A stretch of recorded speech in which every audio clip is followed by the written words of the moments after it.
Hello and welcome to another jungle video, and in this one we are going to be talking about the 7 things every player needs to know before you jungle. Now before you think this is only for beginners who have never jungled or people who are starting out, hold on. It's actually a great fundamental overview for a lot of those people looking to climb, get to grips with the role, and understand our true purpose and how to actually flourish in whatever arena you might play, whether that's solo queue, flex 5s, or even clash. So I don't think we really need more of an introduction than that. So as always, if you enjoy, please do like, share, and comment. Don't forget to subscribe to this channel as well as the gameplay channel. But before we dive in neck first into a pile of grass, Ross has a message from our sponsor. Hello, Surfshark is an easy-to-use VPN app and browser extension. A VPN? Think of it like Nico. Maybe you are she and you sometimes don't want to look like a Nico, for good reason. Therefore, you change to look like something else for protection. Good choice. Basically, it makes it seem like your PC is anywhere in the world. This dark and level VPN will let you access sites that you might not normally be able to see. We all need those shows to watch in solo queue while handling those 33 dodges a day. Remove the regional access and watch Mandalorian while you wait. Grogu reminds me of a young Ross. You also need to protect your data from devious shark domains and keep all of your personal information safe. It allows you to protect, control, access, and unlock. Additionally, as elite level gamers, we need to enjoy awesome speed and don't let our travels interrupt your gameplay with regional restrictions. With a slew of additional features all accessible on one account across unlimited number of devices, click the link in the description below and use the code Virkayu to get 83% off plus 3 extra months free. Unlike Nexus diving, there is no risk due to the 30-day money-back guarantee. Do it now. And now the first thing we obviously need to consider is, what is jungling? What does it mean to be a jungler? If you don't know exactly what you should be doing at any given moment, or at least have an idea, you'll be forced intensely by laners to do XYZ ABC. It doesn't really matter. If they think you should do a dragon now, but it doesn't make sense and you walk along with it, you might end up in a bad situation. If they spam ping you for ganks and you rotate thinking, well, they ping me, I better actually do it, you're gonna be in trouble as well. A lot of the times in my coaching sessions, I talk about this, where they say, well, you know what, I actually kind of wanted to do mid lane gank and then a dragon, but they spam ping me bot, so I went there first, and then you both die. Remember, laners can't track jungle CS because they don't know the 4x table. They don't understand how many camps have been taken when a jungler shows on the map. They also don't know exactly what your clear is going to be versus the enemy jungler, how that lets you match up for crab tempo, whether you're pathing up or down for whatever reason. So what is a jungler's purpose? Contrary to popular belief, AFK farming and scaling is not exactly what we want to do. Yes, you can in order to reach win conditions, but the meta is now shifted into something a bit more classic.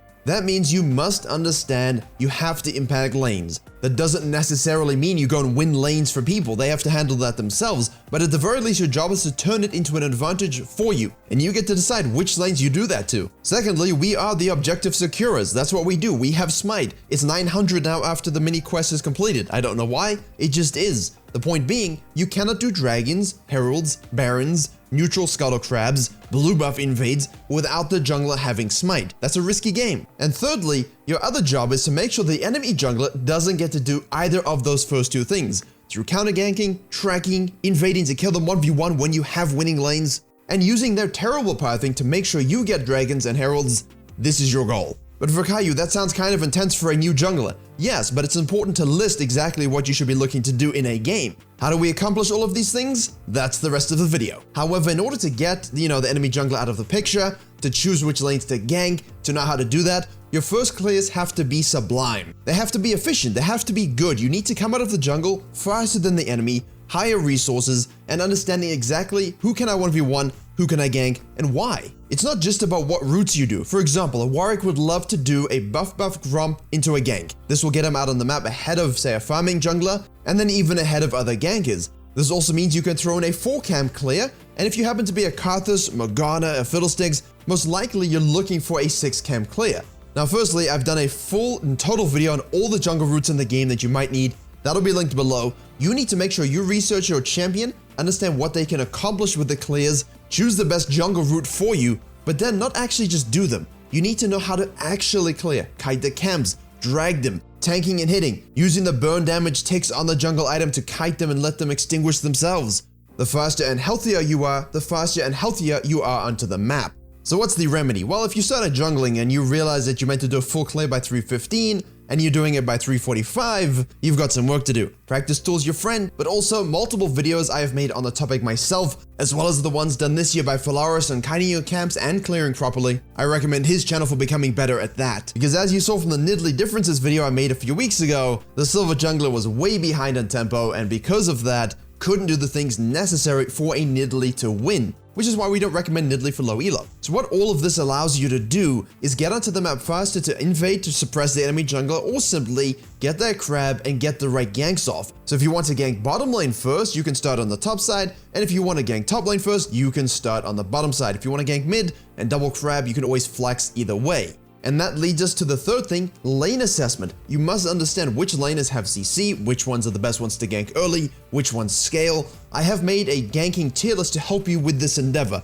I recommend watching that, looking at the champions. However, it doesn't give you the full picture because the full picture is born of experience. When you are in the loading screen, if you don't know what champions do what, the best thing for that can be VOD review. You simply watch the replays, look at all their abilities, understand the cooldowns. You can always go into the wiki during loading screens to also read about it. The ganking tier list I made really just sets you up for an easy to use time. You can print it out, you can save the screenshots. You know, if you see a Kassadin in mid, you know that thing's not going to have CC for you, but you know he really scales. So camping it, getting him fed can be one of the best decisions. Obviously, this is made easier if you have CC in your champion kit as well. And that leads you to the fourth thing, ganking protocol. Lane assessment and ganking protocol, how to gank, really go hand in hand. If you watch the ganking tier list to understand which lanes you might want to actually turbo spam gank and repeat abuse and so on, then watching the ganking differences video as well as the ganking commandments will teach you everything you need to know about the procedure. How to stack your CC, how to use approach angles, scanning, vision control, how to lane gank and abuse the vision pathing, how to actually track enemy junglers and set up counter ganking.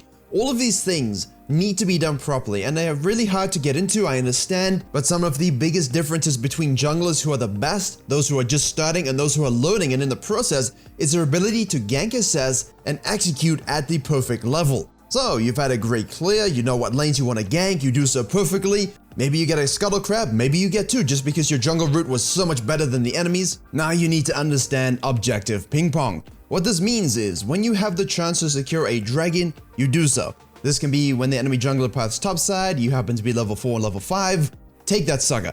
Pay attention to if your bot lane is backing, if the enemy bot lane is backing, what's the mid lane prior status, did you scan on approach, did you hit your plan, do you have control wards? All of these things need to be checkmarked. You would have seen those questions on your screen. If you have done all of these things, and it's pretty easy to do once you get into the hang of it, you can try and secure that dragon. Don't think you're getting away with a sneak, but you're level 4, the enemy jungler's level 5, you didn't track any of the laners, now you get caught out, you have to give it up. Maybe sometimes you just lose the dragon, but sometimes you actually just die. I explain it in depth in the video I will link below about how exactly you set it up and go about it, but the idea is you take that dragon, you then reverse field, you take the herald, you take the second dragon, you take the second herald, dragon, now you're in Elder and Baron control. And if you manage your map control properly, that shouldn't really be too much of a problem. Just understand that if the enemy jungler gets that dragon first because you committed to topside, try and get the herald, don't let them start the ping-ponging, because that's how you can lose control. Next up, don't over jungle. That means you mustn't farm too much, you mustn't gank too much, and you have to consider back timings for your objectives.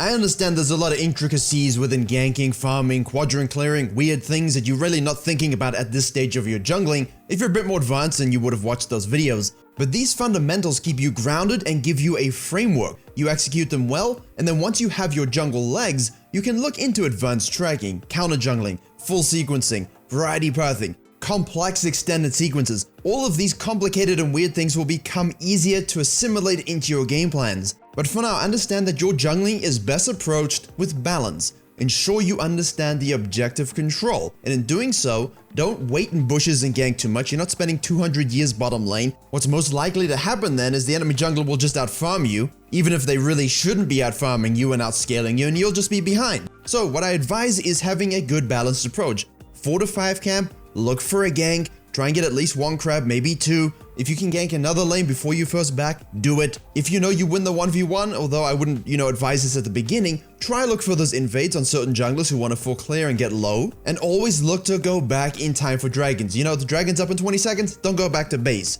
Maybe you want to clear your Gromp Blue and Wolves before the dragon, but it's up in a minute, just take the blue, go back to base, and turbo sprint over. Control ward scanners, keep that vision control up, and make sure you are primed to set it up and secure it. Don't be late. If you find yourself with very low kill participation but high CS per minute, you're probably farming too much. If you find yourself perhaps with a 3-4 CS a minute, you're probably ganking too much and missing a lot of camps on your way to do things. See the Nidalee difference video on that. It talks quite heavily about trying to be active on the map while farming at the same time. And finally, make sure you have efficient itemization and understanding of core items. Junglers are more broke than millennials after 2 crashes. Typically, yes, if you're a carry jungler and you're really good at the game, you will have no issue getting your death cap on Evelynn. But for most junglers, you want to make sure you understand what your mythic is, what your sort of itemization in between that might be, and what your core legendary is. And don't forget the pretty boots. Usually you want to make sure by the time you have these items, or at least at that stage in the game, that you are already looking to close the game out through the mid and the late game. You're not exactly looking to be too far behind at this stage, but if you are, because you will be stifled a lot in terms of income, enemy jungler, your laners, someone else, everyone but you will seemingly get your camps.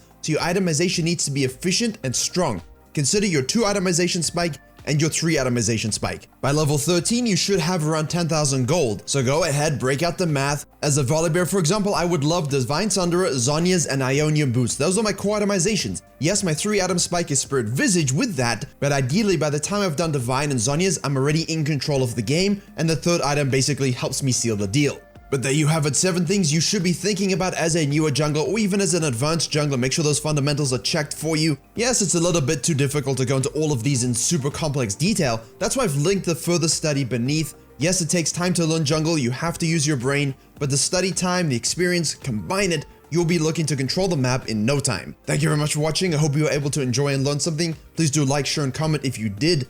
Thanks again to Surfshark for sponsoring this video. Make sure you click that link in the description below. Keep your beards fresh and protected, and as always, I will see you all in the next tutorial.